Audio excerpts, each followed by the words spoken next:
भद्रकर RD अंचल में व्यापिला diarrhoea Bhandari पोखरी और धामनगर पर एवं चांदबाली ब्लॉक आरडी में डायरिया व्यापी अभियोग होती 3 दिन भितर आरडी समेत आखपाख गाँव में 7 रु अधिक लोके डायरिया रे आक्रांत होती। आरडी मेडिकल रे प्राथमिक चिकित्सा हेबा परे 2 जनक स्वास्थ्यावस्था बिगिड़बारु सेमानकु भद्रक जिला मुख्य मेडिकल को स्थानांतर करा जायछि।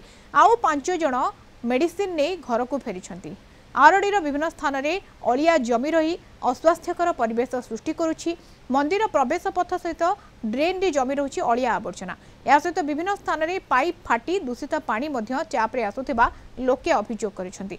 फुटपाथ रे बिक्री करा जाउथुबा खाद्यर मान जांच करुनी खाद्य निरापत्ता टीम। डायरिया व्यापुथिबा बेले अपराह्नरु मेडिकल बंद रहुथिबारु लोके हंतसंत होउछंती। 24 घंटिया रोगी सेवा पई जिलापाल व्यवस्था करिबा पई दाबी होइछि। पुष्करणी बाबांकर जो शिवगंगा पुष्करणी ये पुष्करणी पानी केबेठू दूषित है कही हेबनी। बर्तमान पचा गंधा मान जमी गंध अपरिष्कार भाव से पानी जमी दूषित होती कई मुहरे मारूना।